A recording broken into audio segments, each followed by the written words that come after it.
I have been on a spiritual journey my whole life. As the years turned into decades and my life quieted down somewhat, I could look at my journey with clearer eyes. I have always been aware of energetic connection, and I've always felt a strong pull to grow and expand in frequency. But the spiritual journey is a complicated one that takes you 2 steps ahead, followed by 1 step backward. Life and karmic connections pull us into a very human existence. This has happened my whole life. Connections, downloads, frequency upgrades, and then my life and my human reactions to it. What I have noticed since moving to Tucson, which was 4 years ago and the time I met Quynn, is that I'm not taking the 1 step backward anymore. I am growing, taking time to incorporate the new growth, and even when the days are long and hard, I don't get lost in my experience, forgetting my spiritual side. I've been doing a lot of soul searching on what the meaning of life is, other than to love and to protect the environment. And what I've realized with the help of my Spirit Bridge training, Quynn, and the assistance of my higher self, my guides, my past lives, my ancestors, is that for me, it means to merge our lower selves, the one most humans function under, with our higher selves, which is our authentic, powerful self.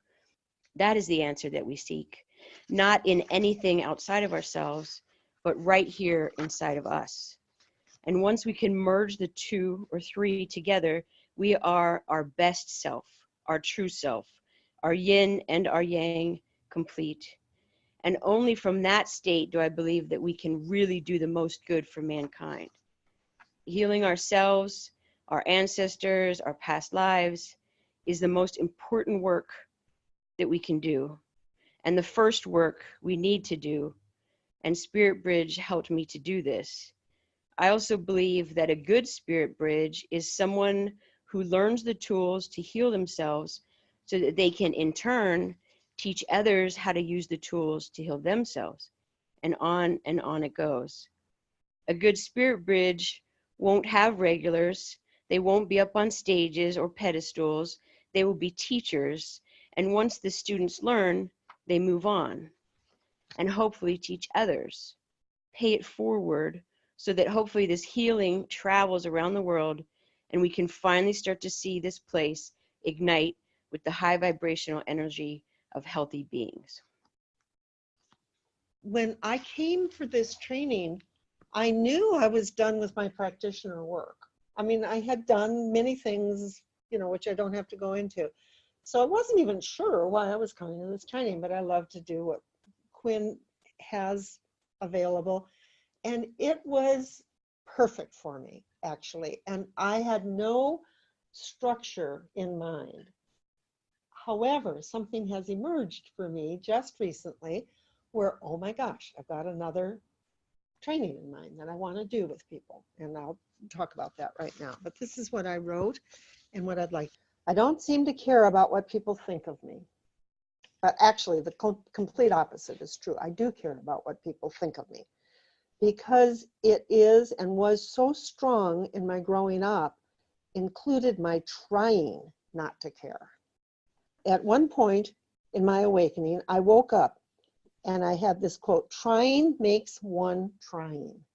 And I remember writing it down in my journal, and it was like a big thing for me, a blaze. And I took another path. Getting over my habit of trying included many funny scenarios. I learned that in particular, transition is to laugh at myself. And it was a difficult task to do that. I'm still quite the trier, and it gets applauded by many people. "You do so much at your age," people will say about me. And to me, I imagined I'd slow down. So it was so much. I was wrong, however. Once more, I confused productivity with growth. And remember, you don't have to do anything. So at this stage in my life, that was my lesson that started coming to me. You don't have to do anything. I never did, but I thought I did, and I had to do it well. That was then, and this is now. Now, you don't have to do anything except chop wood, carry water, and allow happiness. It's important to have happiness in one's life, especially near the end. Think of all the ways we try to attain happiness in the past when we're young. We all include doing to a greater or lesser degree in trying to create happiness. And it was necessary at those ages. At the elder age, it's far, far less important and needed. Perhaps a taste from time to time to remind yourself it's not as sweet as what you have now. And I've done that many times. I've tasted that, oh, I'm going to try this, and maybe I'll get a little life out of it. Well, it doesn't work for me now. Now is better. Maybe that's the end. Now is better. So now is better. That's the end. So 1 year ago, I felt lost, and I felt the call to search for what I was looking for. And I began by listening to spirit and trusting. And I didn't even know what animism was by definition. But now I understand that I knew it in my heart. I started by exploring what shamanism really means. It's something that comes up a lot, this word, and I didn't even really understand it, so I wanted to know it more. And this led me to the word animism. This was the lost information and wisdom I had been searching for. It described what I already felt in my heart and soul. I then found myself on a website for Web of Life and saw that Spirit Bridge would be starting in a week. Divine timing. I had no idea how much this year experience would change my life and my world. Now, after a year has passed, I have so much more clarity, and I feel so thankful to feel reconnected with a part of myself that was eager to shine brighter. Delving into my ancestral past has helped me to understand myself and others from a greater vantage point, allowing me to create space for more compassion. For so long, I searched for my spiritual self in other religions, others' words, objects, and symbolism that weren't quite resonating with me because they weren't mine. There was disconnect. I feel now that I've begun the process of authentically walking my own spiritual path, a path that previously was clouded over by centuries of intentional fog. This fog has begun to dissipate, and the truth is unveiling itself, not just for me, but for so many others on this planet. The truth can no longer be suppressed. Spirit can no longer be dominated by dictators and colonizers. We are spiritual healers and spiritual warriors. The time has come to be brave, to stand in our power with love as our tool for shifting this climate of fear, awakening the authentic human. May we all connect to our individual and collective life force energy so that we may walk a path of authentic love, inspiring others to do the same. Spirit Bridge, seeing both sides by standing in the middle, has shown me to open my mind to both the yin and the yang. To live in harmony is accepting both just as connecting with two worlds, and is to stand in the middle and act as a link to connect it together, leaving personal views behind to see both sides clearly, gather the information needed to give guidance to those who need it, non-judgmental, one-minded stance, while living and giving honor, respect, thankfulness for all sides, light, the dark, and all that is. I then am gifted with and receive the same in return. I have learned we all have a piece of the puzzle, and reaching out to those who are willing to help is a necessity to evolve. Placing myself in a position to share the message I receive by tapping into source. I've learned to trust my intuition as well as my guides for the best possible outcome. In the dark, we need a light. The path is sometimes obstructed, and we cannot see to continue forward. Through this course, I have more confidence in myself as a practitioner and to trust in the messages I receive. My intention is to place myself in a position to be available to those who need guidance by working as Spirit Bridge practitioner, as well as a Reiki healer, and using tools available to me, like the drum.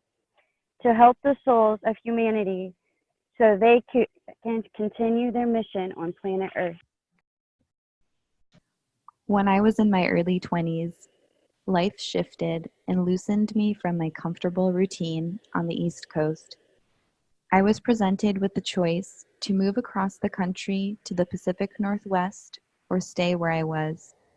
My choice was to trust in change and the unknown. This move required me to leave everything behind and take only as many essentials fit into my backpack and into my heart. Since that move in 2015, I have been on a journey of healing and remembering my ancestral roots, a combination of Aztec and Eastern European. The Spirit Bridge class has offered a well of lessons and challenges the past 12 months. I am most grateful for the moments of vulnerability we have shared and all the stories that have been told. Today, I hold my head up in the renewed authenticity of myself. I am your wayfinder, here to illuminate your path, whether you are in pleasure or in challenge. You can ask any question. I am not here to tell you the answer, but I am here to magnify the whispers of your heart compass in your ancestral guidance. Today, I walk in stride with my grandmother and the many mothers before her. I am your mirror, here to reflect back, whether you need a reminder of your beauty or of your fragility. You can ask any question. I am not here to show you the answer, but I am here to magnify the whispers in your dreams and your intuition's guidance. Today, I honor the magic in you and in I. We are the Spirit Bridge. We dream, we journey, and we mend the web of life. Thank you. I would like to begin by saying thank you to everyone here for sharing and allowing me to share. I feel like I'm a much different person than I was 12 months ago. I entered the Spirit Bridge program with the intention to observe my practice with new eyes. What words are grounded in my vocabulary with my experiences in my world today? I began with a new sense of who my ancestors are and why this is important. In deep time, we are all related. This concept allows me to find common purpose with ancestors who have no connection to the current dysfunctional family. Spirit Bridge has become my term, my vocabulary. It encompasses moving between the material, mundane world and the mundane spirit world. I found it helpful to focus on the common experiences that I and a distant ancestor might share. This becomes the basis for creating unifying ritual. I chose to focus on a woman who lived 4,000 years ago and was an amber gatherer. Amber links me to my ancestress. The recent discovery of blue glass beads from Egypt, ancient Egypt, in Northern Europe has allowed me to realize the importance of blue in a land where the skies are usually gray. My ritual now includes praise for the blue sky bead and the warm sun of the amber. I feel very grounded when I eat cabbage and beets in my internal spirit meals. I have tried to be non-invasive, as I wish the people of the future will be.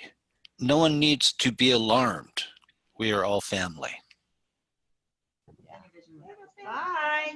Bye. See you soon. Bye. Sending Take my care. bye, Spirit family.